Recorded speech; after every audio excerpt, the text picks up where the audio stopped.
What is it? What do you see? I don't know, sir. There.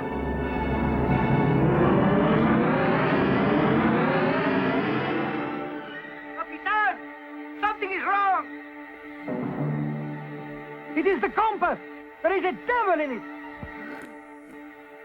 The heavens are afire!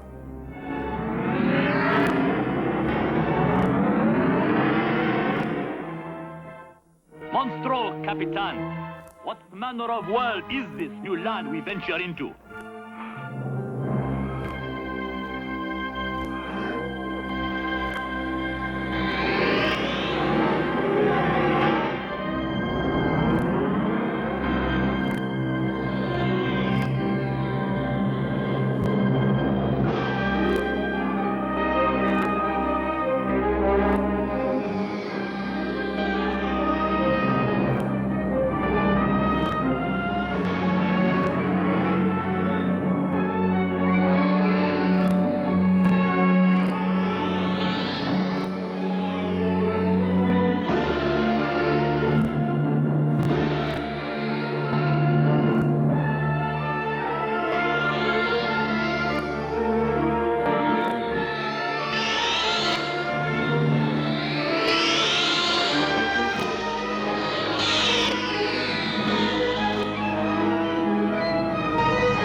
The Bermuda Triangle. It's here, off the southeastern Atlantic coast of the United States. A triangle formed by Bermuda, Miami, San Juan, Puerto Rico. You are about to see a motion picture that will explore one of the strangest and most dangerous mysteries of our time. It's based on the best-selling book by Charles Berlitz, plus a staggering file of verified incidents, official records, and new evidence never before available. Much of the dialogue is word for word, as taken from flight recorders and the testimony of some of the people who were actually involved. Columbus's experience was just the beginning. For hundreds of years, strange incidents continued to occur in the same area, terrifying the superstitious crews of the ancient ships. Many of the stories were written up in the captain's log, like this one. For almost 2 weeks now, there has been nary a breath of wind, and we have remained becalmed, hopelessly adrift in this damnable Sargasso Sea. We seem clutched by an invisible force, a devil's hand that held us dead in the water. There has not been a hint of a breeze for days, yet there is the sound of wind. Strange lights were sighted on the mid-watch last. Keep off the port bow!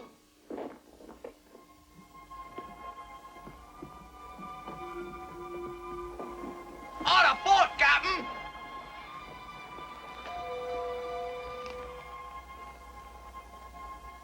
But as she approached, we could discern no movement on deck. Nothing. Looks to be the Westbury Star. But she left Swansea 2 months ahead of us. Incredible. She shows no hands, no manner of life aboard. See if you can raise her. Aye, sir. Fire a signal cannon.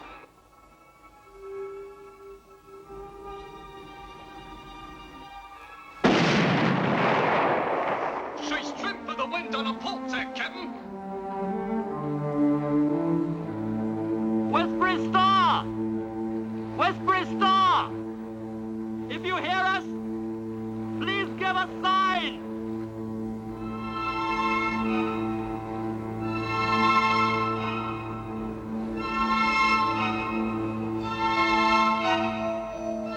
Wait. I see something. Great Scott!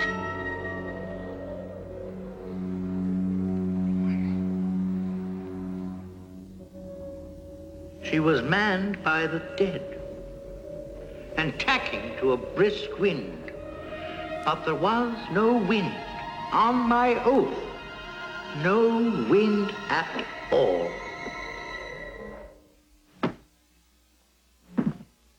History gives us very little information about just how many ships disappeared in that area before the beginning of the 19th century. And most of the incredible stories told by the sailors were written off as superstition. But then, in 1800, with the disappearance of the first American naval vessel, the USS Insurgent, with all 340 crewmen aboard, convinced the authorities to begin keeping records.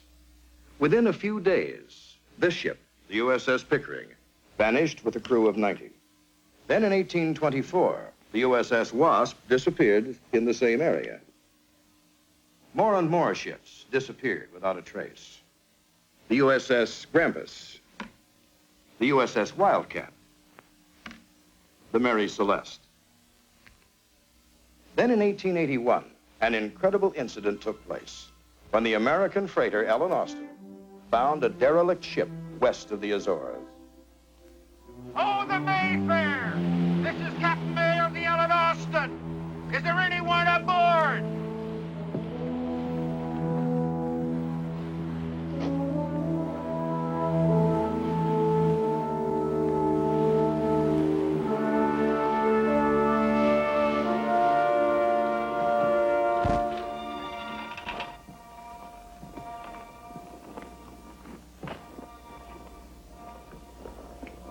Whoa.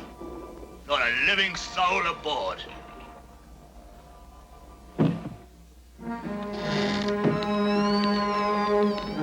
Noah, go on.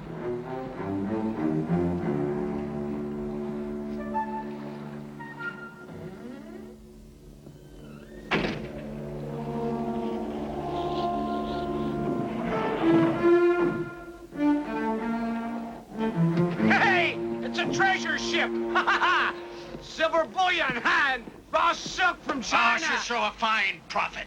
We'll put a prize crew on board. They can sail her back to port with us, huh? Right, all right. Pick up the bow. You go after you check it out there. Hey, grab the money! Grab the money! Ah!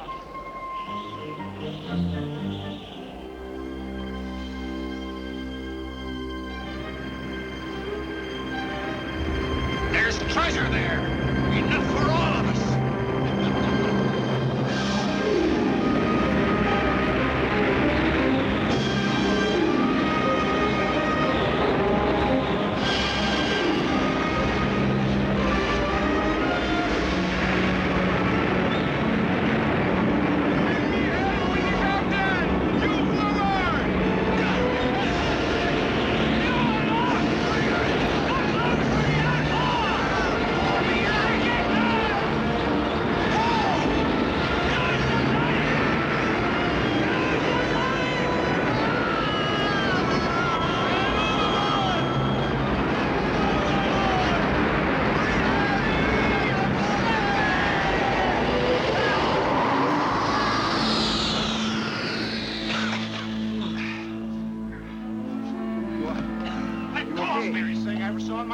Where's my prize ship?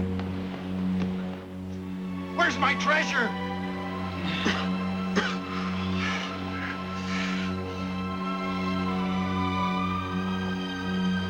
Where is it? Ship. Lads, if we told this tale in every port, there'll be none who'll believe what we've seen this day.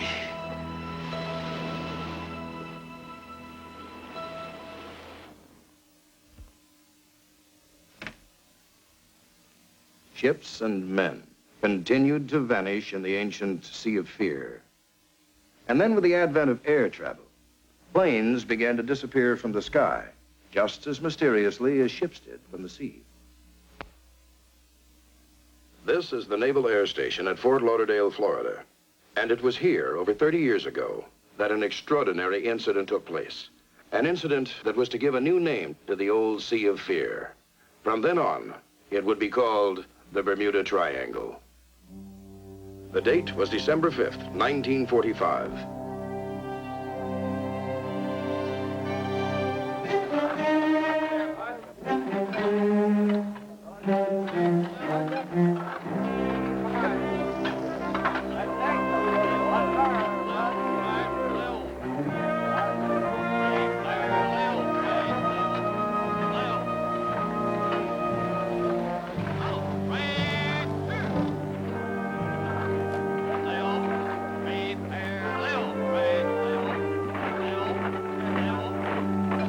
Lieutenant Charles Taylor, United States Marine Corps. A veteran and much decorated combat pilot. But not once in all his 4 years of combat in the skies had he ever been gripped with the clammy fear he was carrying in the pit of his stomach that day.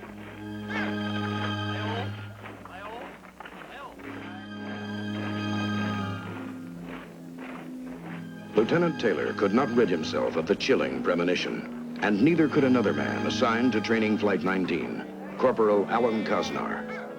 Listen, Lieutenant Loconis said he saw the thing himself. Said it was round like a pie plate, just hovered over the swamp for a minute, and swish, it was off like a shot. It's probably a weather balloon. Someone sees something and bingo, it's men from Mars time. Hey, Cosnar, what's with you? You know, you've been staring out that window for nearly an hour. Thinking? Hey, guys, you hear what happened to this morning's flight? Weird. What do you mean weird? Winds out of nowhere. Gusts up to 180 miles per hour. The other instruments went nuts. Loconis said it really gave Levine the shakes. Well, guys, this is the last time you're gonna see Sergeant Gallivan in this old monkey suit. Yeah, from now on, the only wild blue yonder I want to see is in some chick's eyes. From now on, it is going to be Mr. Gallivan again. Yeah, that's right. You bust out of here tomorrow, don't you? Well, guys, we better shake it. It's getting late. You guys go ahead. I think I'm going to sit this flight out today. Hey, dig him. You know, you've been acting punchy all morning. Now what's up? Nothing. I just don't feel like flying today, that's all. Yeah, well, I'm sure the flight commander will get all choked up about that. You sure you're okay, Alan? It's not like you to be so quiet. I think I'm starting to smell those discharge papers myself. Guess I'm just starting to lose my air legs is all. Thinking of home. I think we all are thinking of home. But in the meantime, pal, we still got to fly today.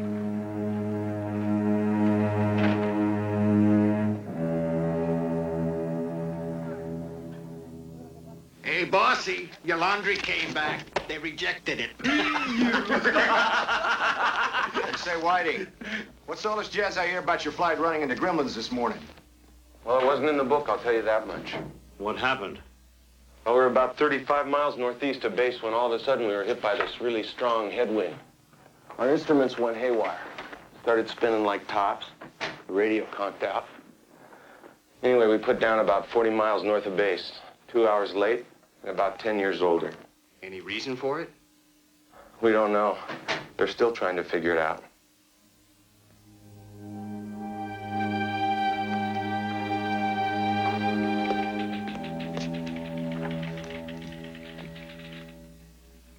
Thank you for seeing me, sir. Sure, Cosnar. What can I do for you? I'd like to be relieved of today's flight, sir. Why, are you sick? No. What's the matter? Well, I've already done my required flight time this month, sir, and... Yes? Well, I just don't feel like flying today, sir. I can't explain it. Report to the flight surgeon. Aye, sir. Now, after the bombing runs are completed, we'll continue on course 091 degrees for a distance of 67 miles towards the Bahamas, turning north to a course of 346 degrees for 73 miles. Then west-southwest to a course of 241 degrees for 120 miles, returning to base at approximately 1723 hours. Your call letters will be Fox Tear. Are there any questions? That's all.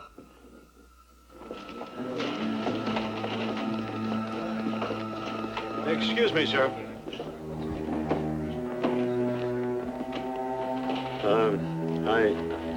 I'd like to be relieved of this flight, sir. Well, you're flight leader today, Taylor. I know that, sir. Don't you feel well? It isn't that, sir. I'm just... I don't know. I don't feel up to it today. Well, I'm sorry, Taylor, but I just don't have anybody else to lead a mission. I understand, sir.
last run was pretty sick. Remember, this is a precision drill.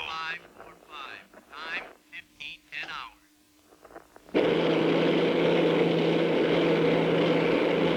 Say again, Red Leader. I'm not reading you. Something's happening to my instruments. This is Foxterra 28, calling Foxterra 36. My instruments have gone crazy. What's your heading? You read me, Powers? Foxterra 28, this is Foxterra 36. Hey, look, my instruments are malfunctioning too. Where are we? Some 40 miles away, another Navy plane piloted by Lieutenant Robert Cox picked up Flight 19's plane-to-plane communication. This is Red Leader. Do you read me? Repeat, all units. I recommend switch over to Channel 9. Level off at 7,500. I can't hear you. Fort Lauderdale, this is Foxterra 74. I am receiving radio messages from either a boat or some planes that seem lost, over. That's a Roger, Foxterra 74. Will advise. Repeat. Stand by. Foxterra 74. We cannot read you. Mayday frequency to lost aircraft. Do you read? Over. Mayday frequency to lost aircraft. Do you read? Over.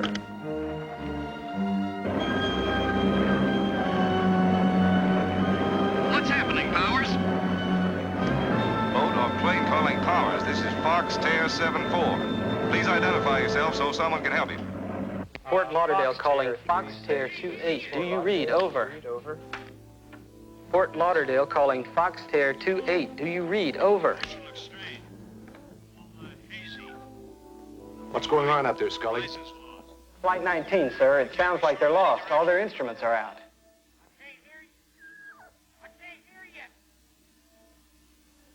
They're not receiving us, Lieutenant. Well, keep at it. Foxterra 36, this is Fort Lauderdale. Do you read me? Over. Worshing, this is Hines. Flight 19 seems to be lost out there. Better round out some volunteers for a rescue party. Right. On a double. Foxterra 36, Fort Lauderdale. Heat up.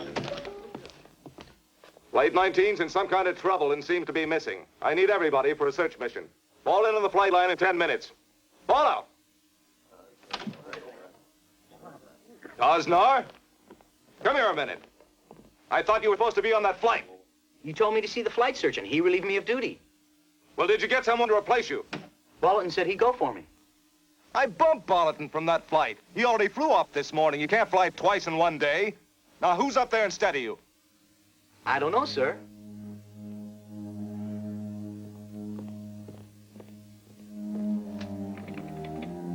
This is Lieutenant Wershing. I want a full report of all hands. That's right, Sergeant. I want to know where every man attached to this base is, and I want it on the double.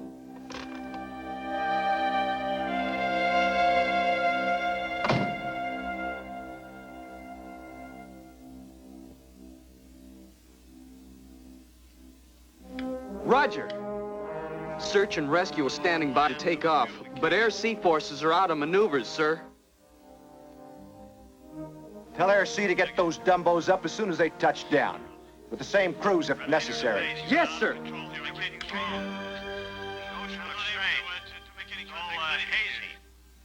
Something's right. Horizon's lost. I can't be sure of any direction. Do you read me? Over.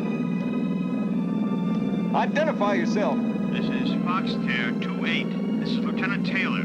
Foxterra 28, this is Foxterra 74. What's your trouble? Both my compasses went out. I'm trying to find Fort Lauderdale, Florida.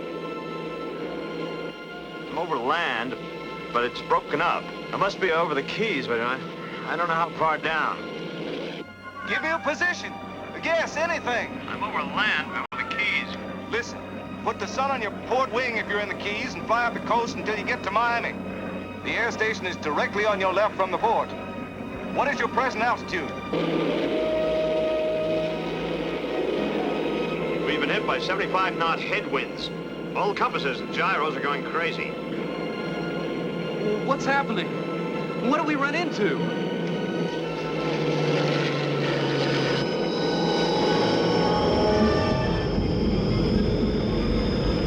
Hey, the ocean looks funny.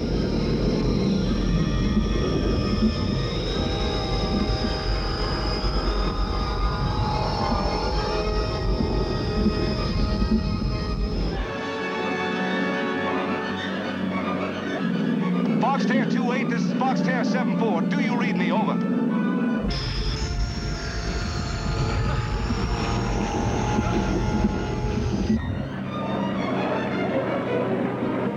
Can you still read me? Over. Can you switch on your IFF gear? Negative. What about your ZBX? Do you read? Do you read me? Over. Foxterra 2-8, this is Foxterra 7-4. Do you read me? Over. Lieutenant Cox flew a search pattern until his fuel ran low. He heard intermittent transmissions the whole time from the units of Flight 19, but he was never able to communicate with them. Base stations and ham operators continued to pick up strangely fragmented transmissions from Flight 19 until after sundown. I can't see anything. You guys see no, I'm out of touch with everything here. It's like a, please. It's like a big, crazy rainbow out here. What we've seen, they're all different kinds of colors. Then, in the darkening hours, the last and most bone-chilling transmission ever heard from Flight 19. Stay away. We keep putting they look as if there was some vehicle, something from outer space. Even as the ham radio operator was twisting his dials frantically, 30 aircraft from the USS Solomons already were hard into the search. The highly trained and specialized search and rescue squadrons were ordered out, and under a siege of pressure, the Navy began issuing regular bulletins. From the Commandant's Office, Naval District. Regular air-sea rescue operations were implemented at 16:20 hours this date, according to standard operating procedure. Delayed returns of training flights are routine and no problems are expected in locating the overdue aircraft at this time.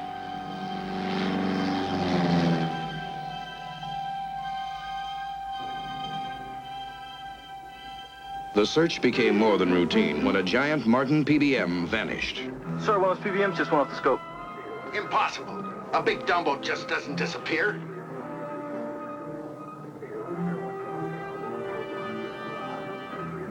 At 0600 hours this date, the entire Atlantic Fleet forces began a 1,000-mile sweep up the Bermuda Triangle Seas. In simultaneous operation, all fleet units in the Gulf of Mexico are sweeping the north and central areas. Now hear this. All hands lay up to main deck for lookout assignment. The great search failed. 6 aircraft and 27 men vanished without a trace, as though into another world. Shortly after the disappearance of Flight 19, a Naval Board of Inquiry was held. Please, all we know is that the planes evidently got lost because of instrument malfunction. Are you saying that 5 planes and a giant PBM all had the same trouble at the same time? I'm sorry, gentlemen. I can't answer any more of your questions. All I can do is read you the board statement. It is the consensus of the board that this unprecedented peacetime loss seems to be a total mystery. The strangest ever investigated in the annals of naval aviation. A full transcript of the board's findings was never released, and 2 indisputable facts remain. 1, all hands at the Naval Air Station that day were present and accounted for. 2, Corporal Alan Kosnar was not on that flight. For 30-odd years, the question has gone begging. Who took Alan Kosnar's place? Or should we ask, what took Alan Kosnar's place?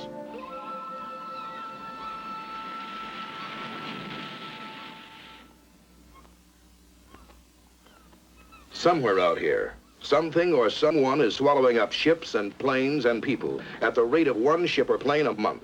And whatever happens, it must come so quickly, there isn't even time to send a distress signal or an SOS. Is there a reasonable explanation for these disappearances?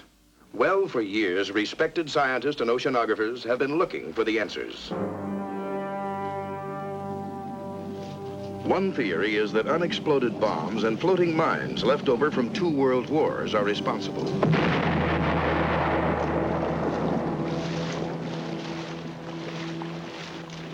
But in the hundreds of mysterious disappearances, no debris has ever been found, not even so much as an oil slick.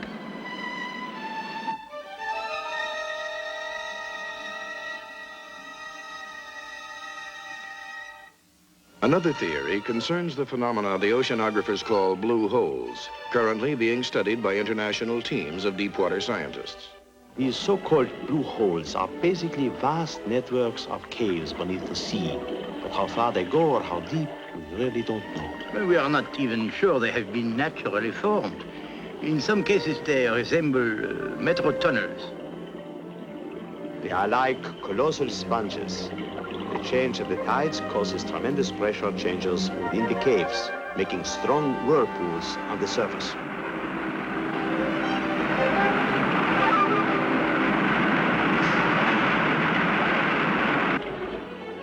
They could easily suck a small boat down. Easily.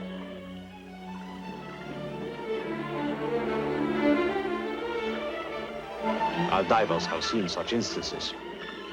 Small craft, yes, but not great ships, and certainly not an aircraft. For that, you must look elsewhere. It is interesting to note how many disappearances the authorities credit to underwater earthquakes. Such upheavals have been known to create immense tidal waves.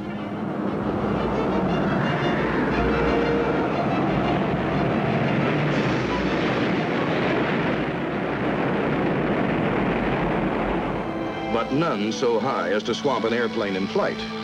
However, there are stacks of sworn testimony of aircraft flying into a cloud and vanishing. The so-called experts insist that what the observers saw was not a cloud at all, but a deadly waterspout. But not one shred of wreckage has ever been found of all the aircraft that have been lost in the Bermuda Triangle.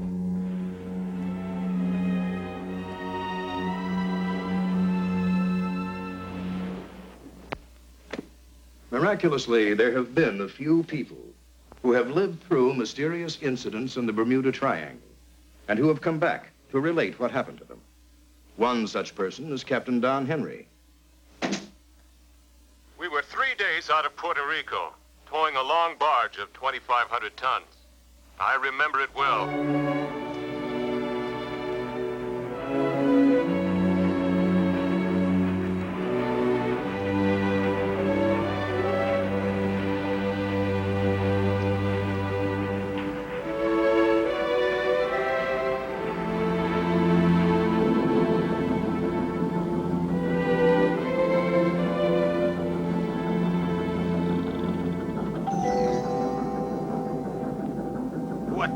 Just finished taking that lousy thing apart and oiling it. Chavez! Chavez! Yes, sir. What's wrong with the generator?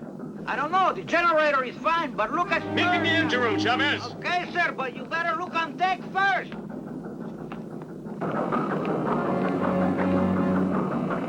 Generator still working? Yes. Sure, Captain. Like I say, it's fine, but listen... Why is there no power? I don't know, but listen, I think you should see something. Look, Chavez, I got no time to be looking. What's going on? Now Will you tell me what's so all-fired important out here? Well, look! Yeah, that is kind of strange. How do you figure that out? Clouds sitting right smack on top of the barge. I don't know, but I don't think I like it. I've seen some strange things out here. Hard to swallow things. Yes. Like the lousy sandwiches you make. Oh.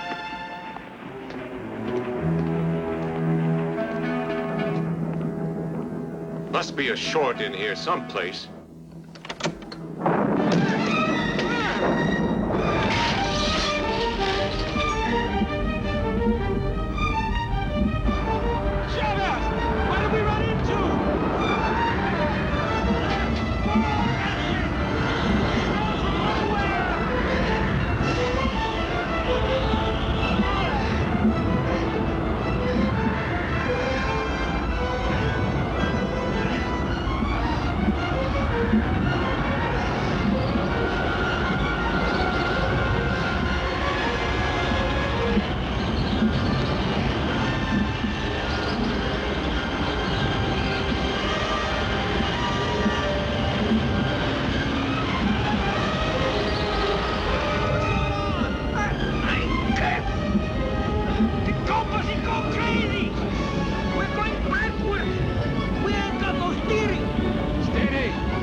Capitan! I fell down.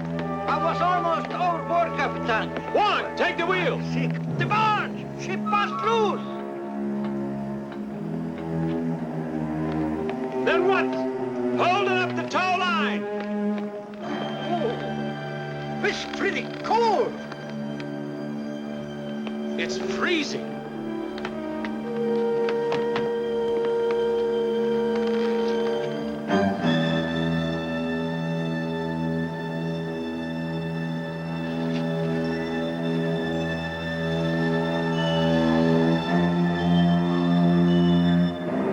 In 25 years at sea, I never saw the like. A freezing cold in the middle of August. Yet the rails were as hot as steam lines. Something in that strange cloud had sucked up the energy of our generators and our engines. Sucked up the heat of the day itself. Something that wanted us, tried to pull us into that cloud.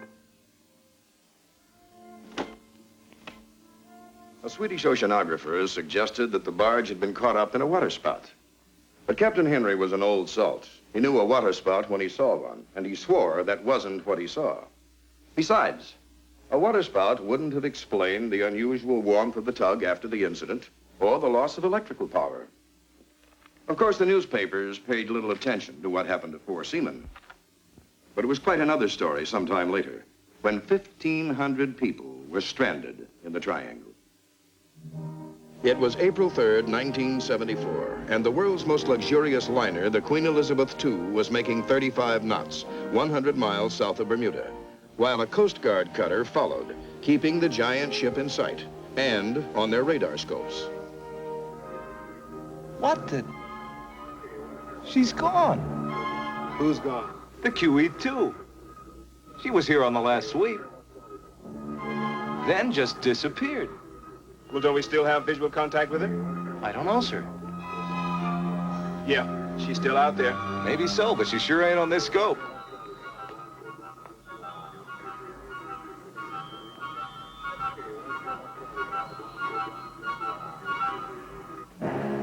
Ladies and gentlemen, this is your captain speaking. May I please have your attention? Please accept our apologies. We are experiencing a minor technical difficulty.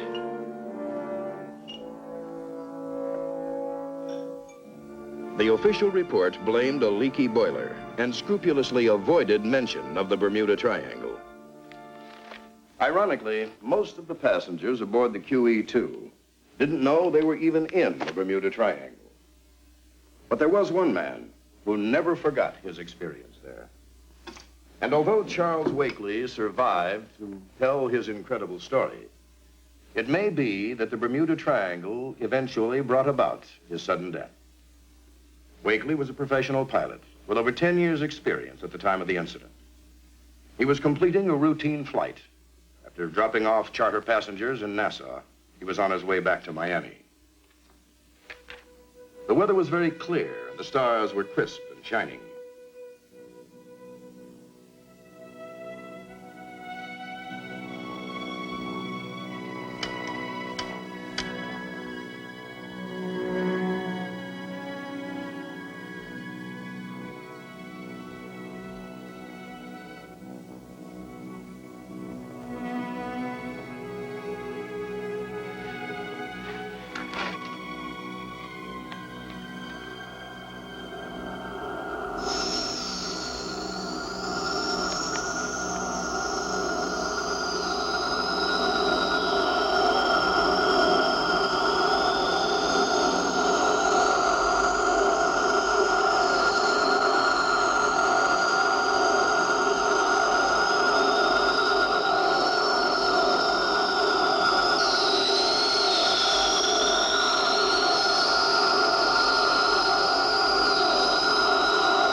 From that moment, Charles Wakely was determined to explore the mysteries of the Bermuda Triangle. Bermuda Triangle, case history number 31. Alice Johnson. Subject was flying from Bermuda to Miami. Halfway to destination, subject had an encounter with an unknown force.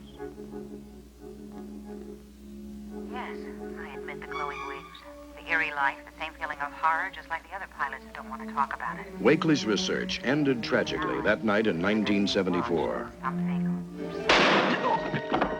The killer and the motive are still a mystery. I'm frightened. I want to forget this thing. I want to go on living. Just what is out here? Is it some unseen force in the air? Or on the surface of the water? Or maybe lurking below? Some anomalies are known to exist out here. For instance, most seamen and pilots are aware of two navigational quirks in the Bermuda Triangle. One is called dead spots, which causes radios to go out.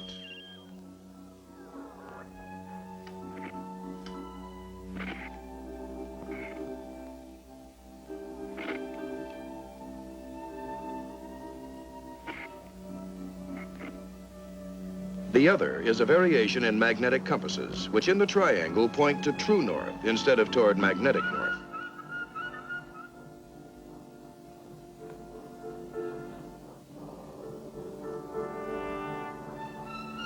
And there is another mystery of the Bermuda Triangle that no one can deny, because you can see it, touch it. It's right out here, just off the Bahamas. The luminous glowing of the mysterious white waters. Columbus was the first to see it when he entered the New World. And it's the last view of Earth when the astronauts rocket through space toward the moon. The phenomenon still baffles modern science, but the Greek philosopher Plato may have had the answer, along with the ancient Egyptians and the world-renowned psychic Edgar Cayce. They were all agreed the fabled continent of Atlantis sank into the sea in this area some 12,000 years ago. Thousands of people around the world have followed the startling revelations of Edgar Cayce, who predicted many years before they happened certain earthquakes, the assassination of U.S. presidents, even the highly sophisticated developments like the powerful laser.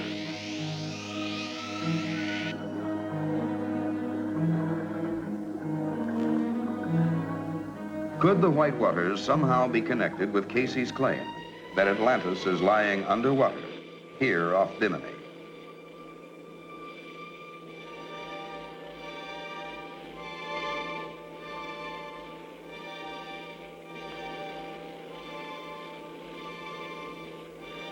This sonar scan shows a large mass on the sea bottom, which plainly outlines something shaped like an immense pyramid.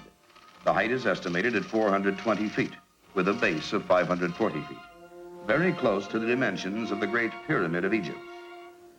Almost 100 prehistorians and archaeologists believe that the lost world of Atlantis did exist. These scientific investigators place Atlantis exactly where Plato, the Egyptians, and Cayce said it was, at the bottom of the Atlantic Ocean. In 1940, Edgar Cayce predicted the first portions of Atlantis would be discovered off Bimini in 1968. As if to fulfill this curious archaeological prediction, 28 years later, in 1968, oceanographer Dr. Jane Manson Valentine and 3 associates discovered an extensive wall of irregular stones, shaped and accurately aligned, forming what is now known as the Bimini Road or Wall, whose exposed section alone measures over 900 feet long.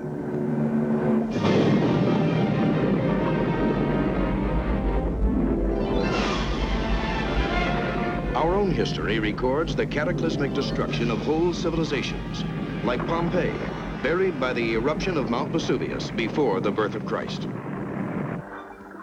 Some experts seriously believe that an advanced culture like Atlantis could have existed 12,000 years ago, and its wealth of knowledge was buried with it in a sudden calamity. In 1933, Edgar Cayce described ruins that lay beyond of Bimini, where an immense energy of the stars was concentrated, stored in a powerful crystal. called the Tuawi stone, radiated energy which Casey believed this prism-like device drew its immense power from the universe itself, from magnetic forces which were ultimately pushed to such extremes that the Atlanteans unleashed uncontrollable forces of nature from the very bowels of the Earth itself.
Were Plato and Edgar Casey correct?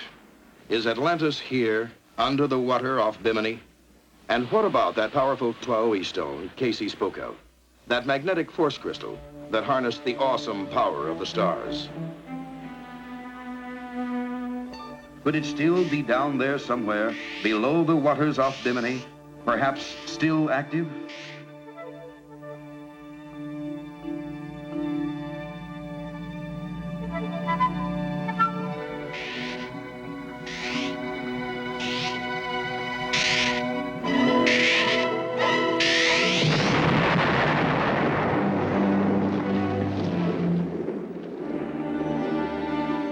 Still another theory favored in some circles is a sort of anti-gravity tunnel, visible only as a whirlpool in the sea. An inverse magnetic field capable of altering the molecular structure of any physical property entering it.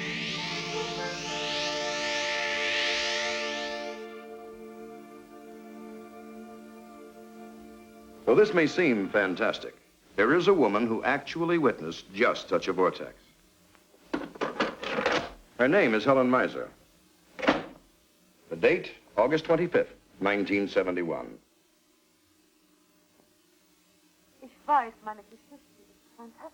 I know my story sounds very fantastic, but it is true. Please believe me, I knew nothing of science or such complicated things as gravity. On that day, I was just a tourist, enjoying my flight from Miami to Nassau on a beautiful sunny morning. Good morning, ladies and gentlemen. Breakfast will be served in a few minutes.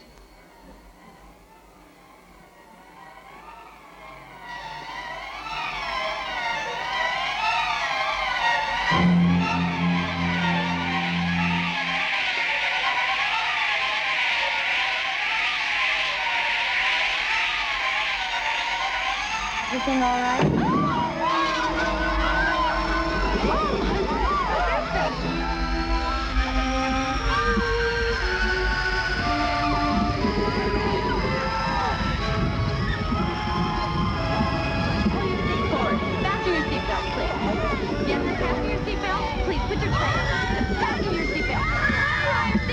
Please, everyone. Ladies and gentlemen, may we please have your attention?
If someone had told me that such things could have happened in the Bermuda Triangle, I would never have believed them. But now I know that anything is possible.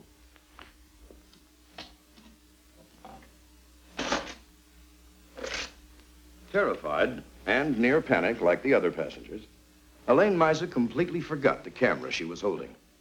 So she didn't get a photograph of the strange whirlpool. But later, she and other passengers aboard Flight 51 compared accounts of what they had seen. And she drew this picture of the vortex. Frau Misa was a very lucky woman. She survived a terrifying experience with a magnetic vortex. Others have not been so fortunate. Like pilot Carolyn Koskio and passenger Richard Rosen's encounter with a time warp that apparently sent them through a window into another dimension.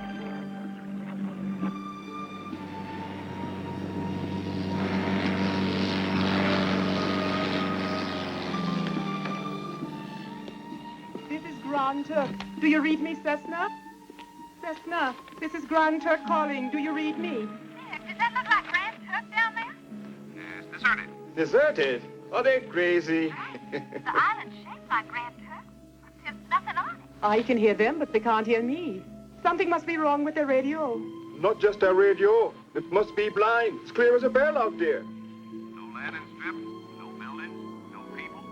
It's sure not Grand Turk, Carolyn. What is wrong with that crazy man? He is right over us. This is Grand Turk calling, Cessna. You're right over us. Sonny, there's no way out. Out of what? What's she talking about? They gone. Gone?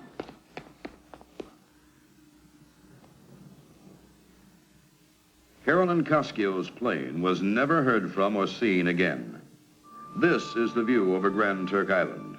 Why couldn't Miss Koskio or her passengers see the buildings and landing strips below?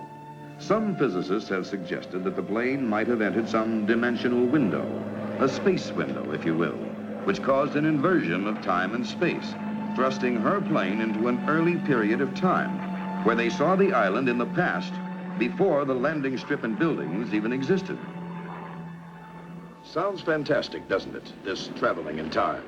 But the experts insist that it's theoretically possible. And eyewitness accounts of ships and planes suddenly appearing and then quickly disappearing have been coming out of the triangle for years. In 1881, a very special naval cadet of the British Royal Navy, aboard the HMS Inconstant, reported seeing the Flying Dutchman suddenly appear in a strange phosphorescent light, only to disappear moments later.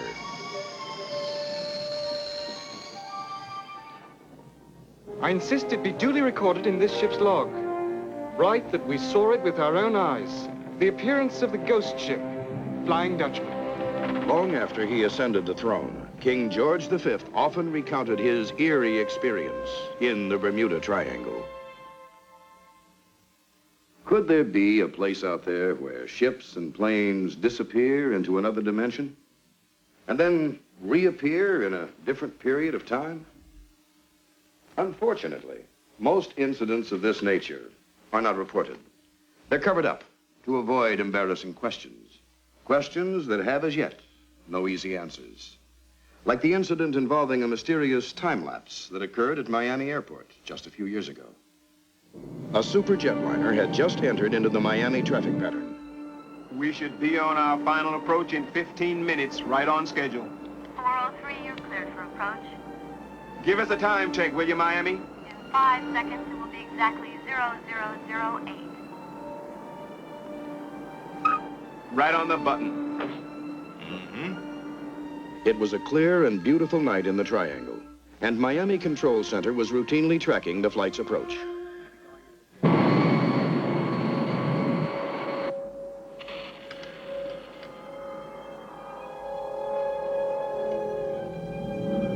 What's the matter?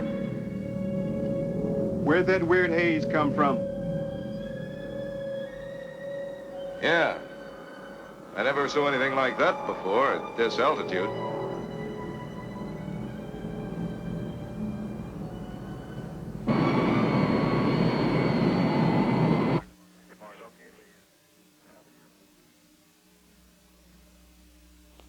Flight 403, this is Miami Center. How do you hear me? Jack, I think this flight is having radio problems. Flight 403. If you read me, please respond on emergency channel. I've just lost Flight 403. Jimmy Peters. Yeah, this is air control. We just lost contact with 403. About 20 minutes from us. Yeah, right.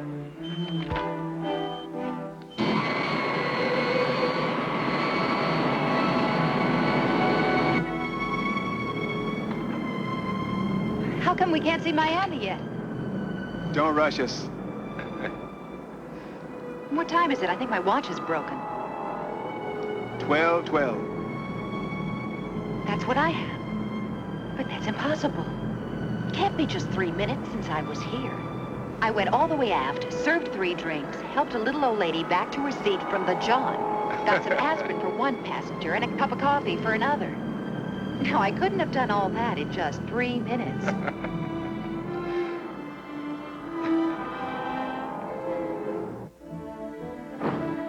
Have the Coast Guard search and rescue standing by. They may have ditched about 225 miles southeast.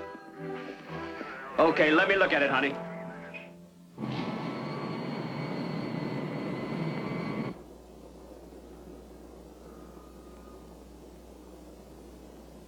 Looks like we're flying out of that weird haze. That's strange. What? I don't see it behind us. It just disappeared. Yeah.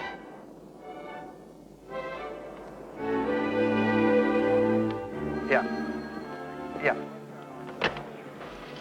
The Coast Guard's got 2 planes standing by, and there's a cutter in the area also. All right, notify the Coast Guard. Tell them how many people are on that I got her plane. again. Are you sure? There she is. She just showed up again.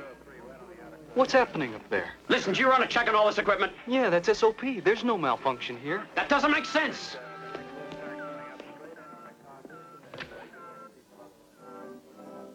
This is Peterson. Tell the Coast Guard to stand down. She just showed up again.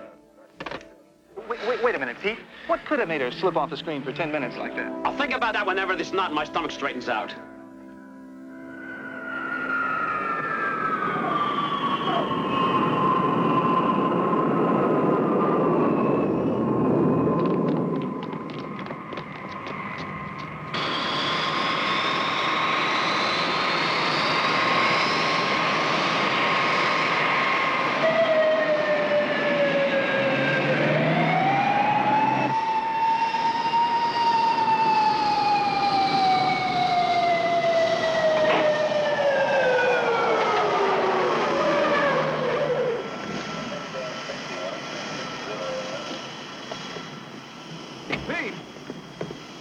What's the emergency?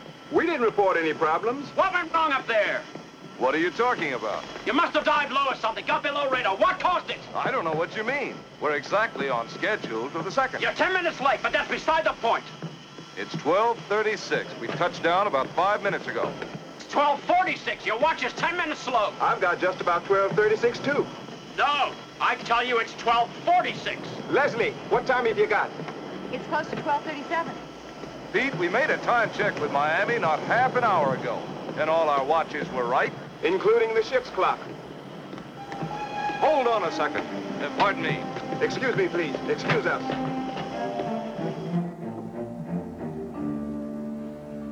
$12:37. Exactly what we have.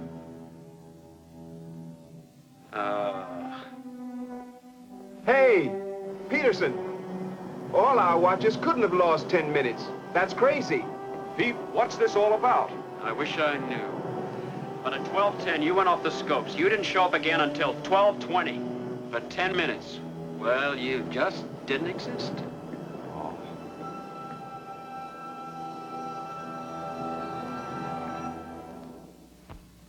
Just what did happen to this giant ship of the skies? It seems highly unlikely that all the crew's watches and the ship's clock would have been precisely 10 minutes slow.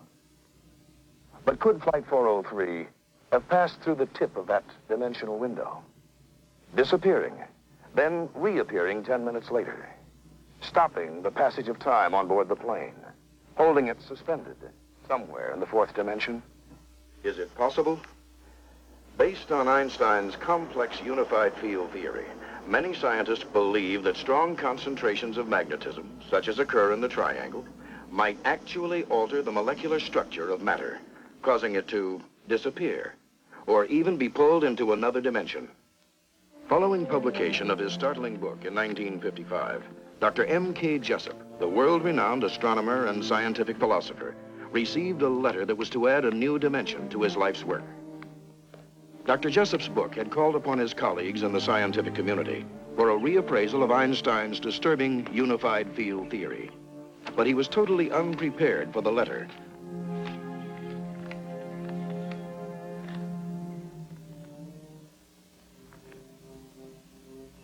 My dear colleague, for reasons that will become apparent, I shall identify myself only as Carl W. Allen, and inform you, as my conscience demands, that Einstein's theory has been brought to reality with some shocking results.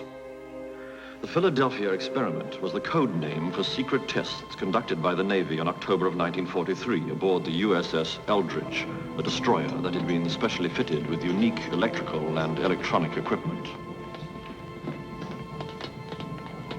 For all intents and purposes, the tests were for camouflage development.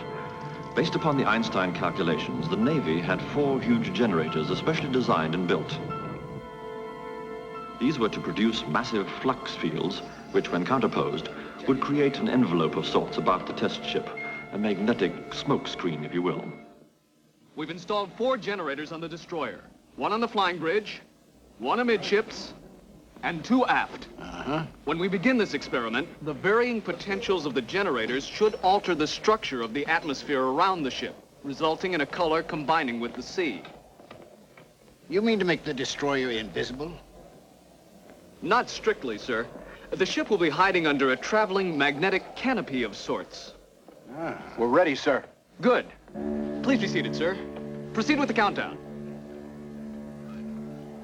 Now hear this! Now hear this! All stations stand by for ready report. Station 4, all systems. Station 6, after bank loops closed and reading. Shunt power to start. We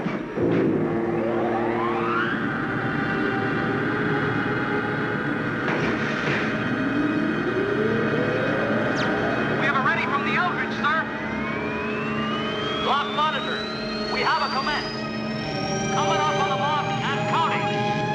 10, 9, 8, 7, 6, 5, 4, 3, 2, 1, go!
After the test was completed and the equipment shut down, the Eldridge vanished again, for no reason. Hey, it's coming back.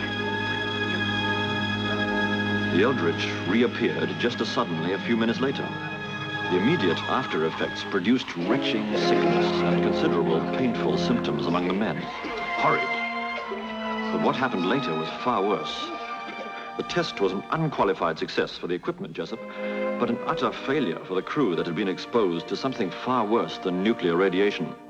Only the lucky ones went mad. I saw him there. Don't tell me he wasn't there. Don't tell me he wasn't there. I saw him. And right next to me, and I looked over at him. He was gone. He wasn't there anymore. He was not anymore.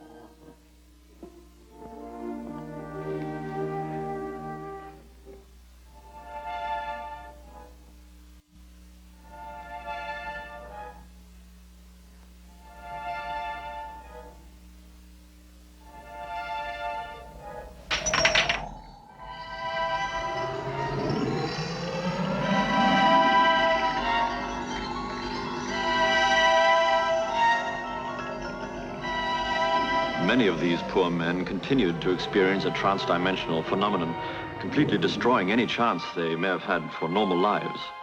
They've become freaks, Jessup, freaks that were quickly and carefully snatched into seclusion. To avoid embarrassing questions, they've become nothing more than carefully preserved specimens, Jessup. I've seen them myself. Human beings reduced to the level of laboratory animals. My dear Jessup, in our responsibility to science, can we forget our humanity?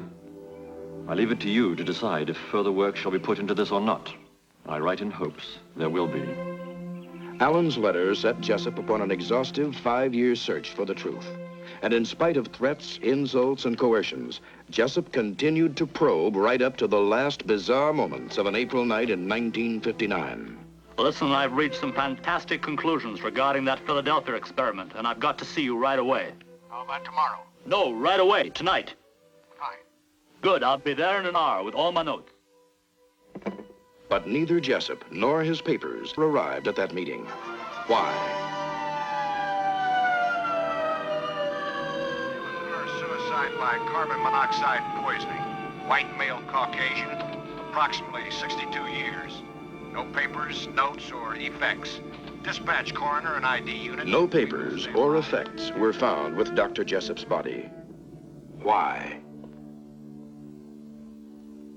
Did such a fantastic project as the Philadelphia experiment ever really take place? We don't know for sure, but to date, at least a dozen books have been written about it.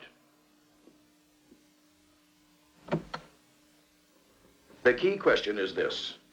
Did the government have a top-secret project involving the Eldridge and an application of Einstein's unified field theory? A Princeton scientist who claimed he worked on the early stages of the project says that he saw a handwritten sheet of complex mathematical calculations pertaining to the project, and that he recognized the handwriting as that of Albert Einstein himself. Some people claim that high-ranking research officers persuaded the Navy to let them use this ship, the Eldridge, just as soon as she was built. Interestingly, the logbook for the Eldridge is missing. The pages for the first 3 months of her service. Why? This is a picture of the dry dock where the Eldridge was built, filed top secret for 22 years. Another interesting note is that the Eldridge later experienced an unusually high desertion rate. For some reason, her crewmen kept jumping ship in greater than average numbers. Could it be that there was still some lingering after effects of that mysterious experiment? In this era of vigorous investigative reporting, as demonstrated by such exposés as the Pentagon Papers and Watergate, we find it baffling that even after 35 years, witnesses still refuse to talk about the Philadelphia experiment. And it is worthy of note that the Office of Naval Research categorically states that the incident never took place. This is the book by Jessup, which sparked Allen's letter. In it, Dr. Jessup theorizes that UFOs appear and disappear in the Bermuda Triangle, using much the same techniques as were reported in the Philadelphia experiment. For instance, there's the widely publicized incident that took place on January 7th, 1948. It involved a flight of P-51 Mustangs and a UFO spotted in the skies over Fort Knox, Kentucky.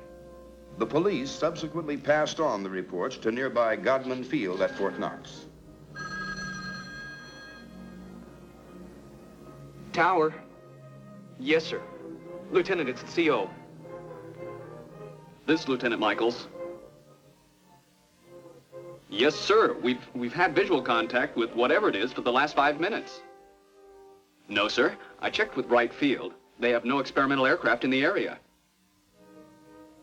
No, sir. I have no idea what it is. Yes, sir.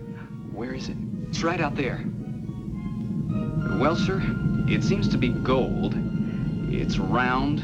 It has a red border at the bottom and a red border at the top, but only intermittently.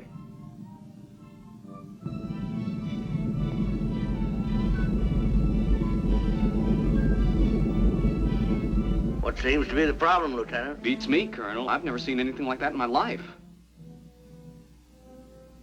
Excuse me, sir. There's 4 P-51s approaching from the south, probably on their way to Stanford Field.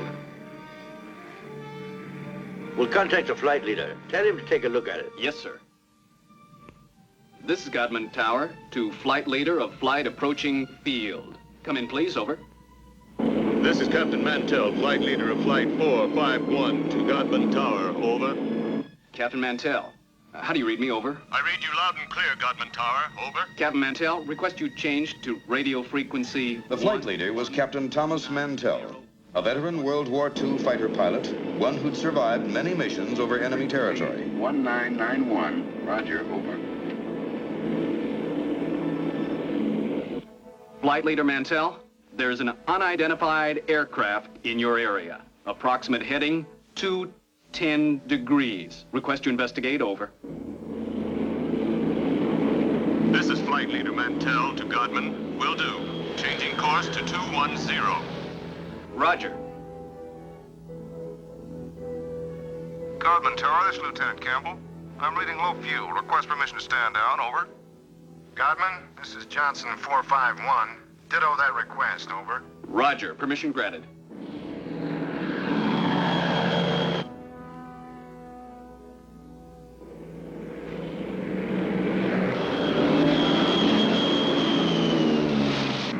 Captain Mantell was now on the UFO's heading and climbing fast, leaving Lieutenant Hammond, the one remaining wingman, behind. At 2:45, Mantell contacted the tower. I see it. It's directly above and ahead of me.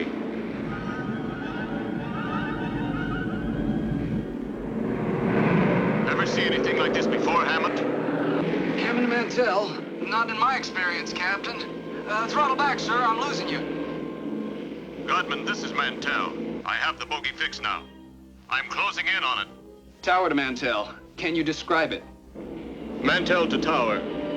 The object appears to be a metallic substance of tremendous size. He's getting closer to it. Where are they? Right there, sir. Can you see him? Mantell to tower. The object in front of me is completely unreal. I'm going to try to close in for a better look. I'm going to 20,000 feet. Level off, Captain, until I regain visual contact. Do you read me? This is Hammond to Mantell. Do you read me? Do you read me, Captain? Do you read me?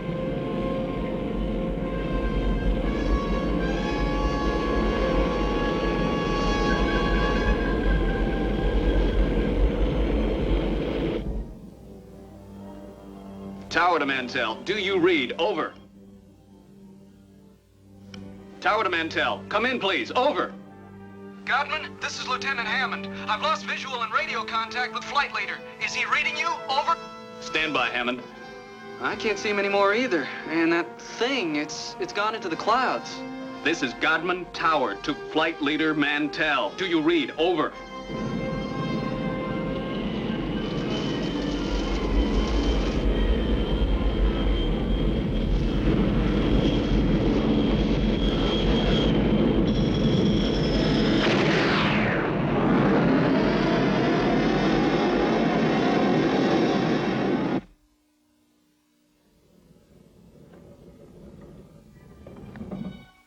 Sergeant, let's see what you found there. Here you are, sir. A thorough review was made of the many eyewitness accounts, which all agreed. Mantell's plane exploded at 3:15 p.m. But when the pilot's watch was found, it had stopped at 3:10, 5 minutes before the explosion. In aircraft disasters, the wreckage always includes large structural pieces and intact parts. But the largest fragment of Mantell's plane was no bigger than a tin can lid, punctured with hundreds of tiny holes no earthly force could have produced. Authorities admitted they had never seen such strange salvage parts before, and they were unable to explain the unusual holes in the remnants of Mantell's plane.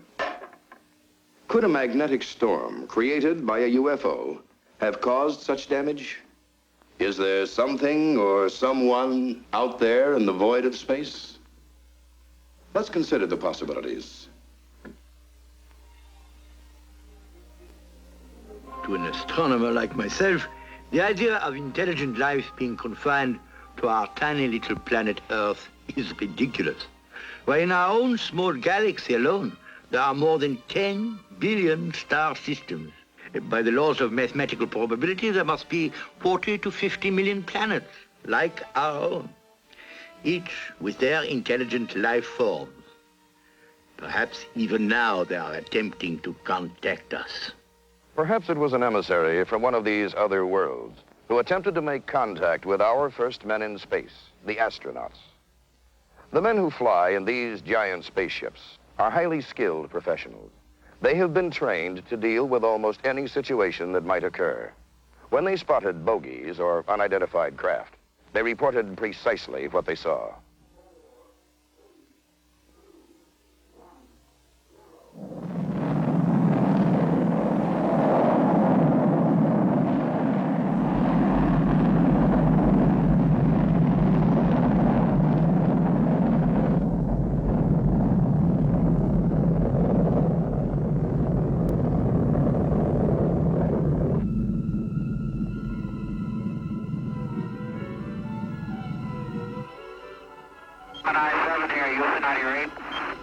Clear. 7, go ahead. Bogey at 10 o'clock high. This is Houston. Say again, 7? We have a bogey at 10 o'clock high. Roger. Gemini Control here again. The reference in that conversation was bogey. This is Gemini Control Houston at 4 hours, 24 minutes into the flight.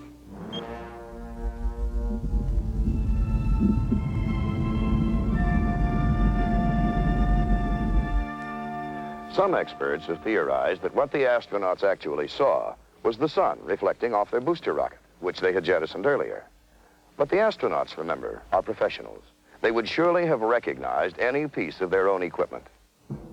Records of UFOs, as well as some probable encounters, appear not only in the Bible, but in the written and oral histories of every culture in the family of man.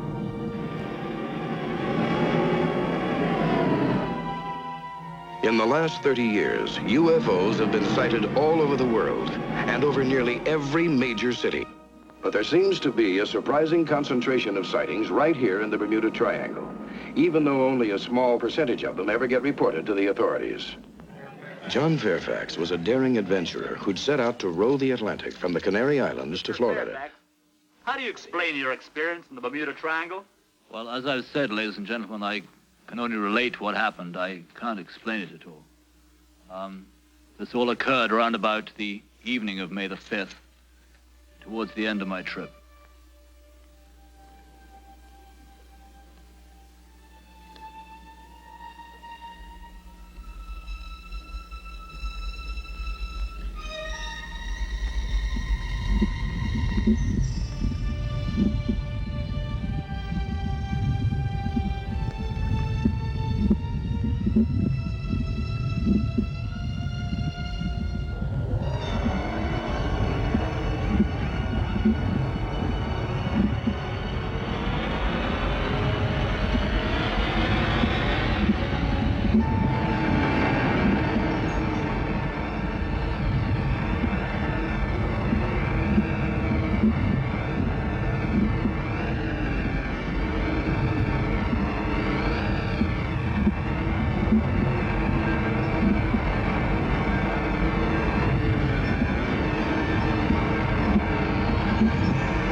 Was it just John Fairfax's imagination?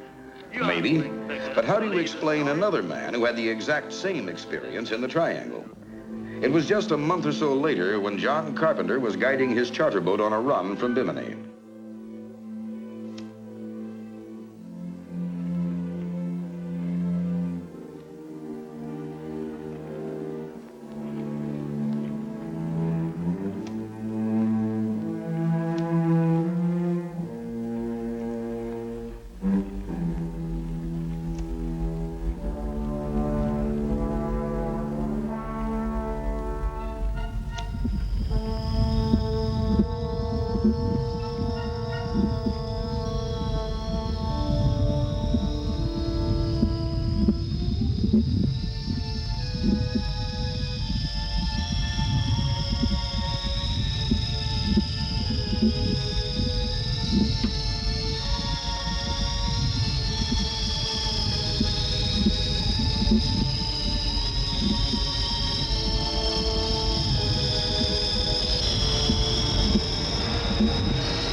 Was reported in Richard Weiner's book, The Devil's Triangle.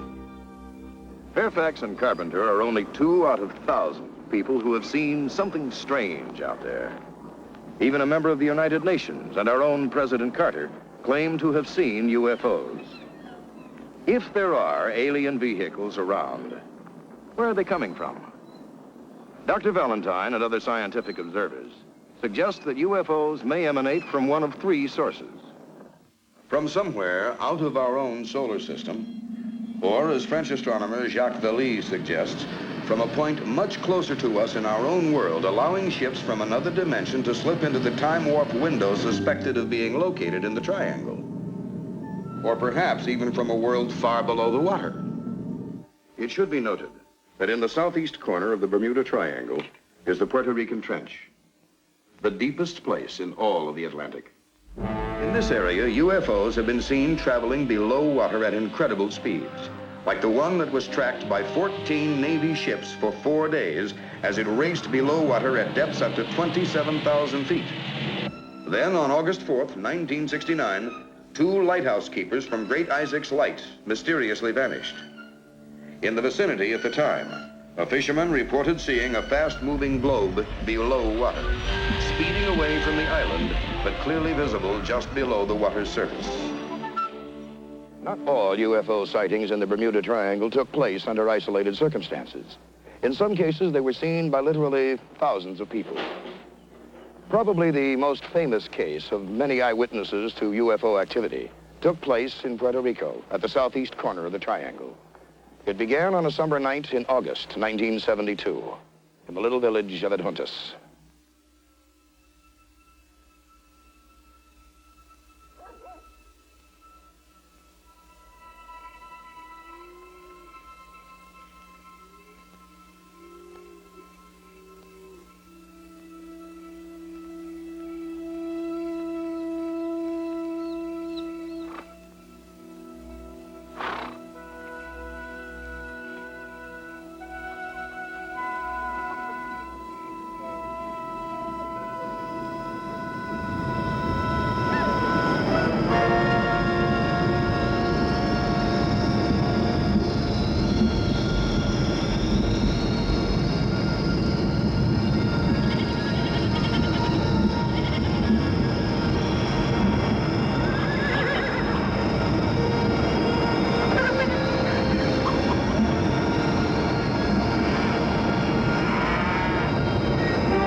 sí, está poniendo chévere. No cambies de estación. Aquí viene la salsa para que se gocen y para saludar a María y a Nilda. Gózate con la salsa.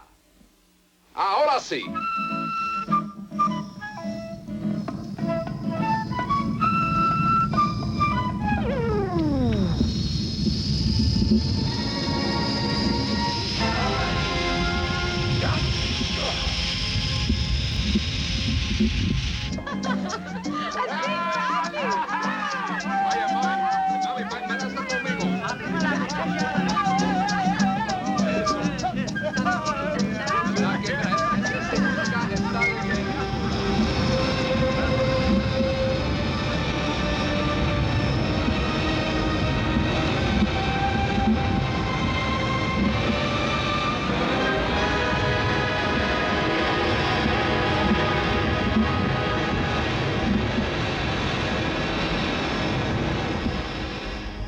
Once more, people disappeared, never to be heard from again.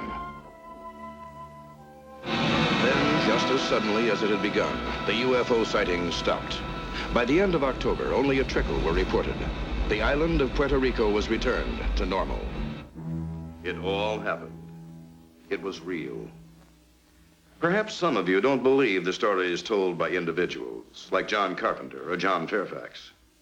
But can you disregard what thousands saw? What was reported by the news media of Puerto Rico? Just what were those strange lights that thousands of people saw in the sky?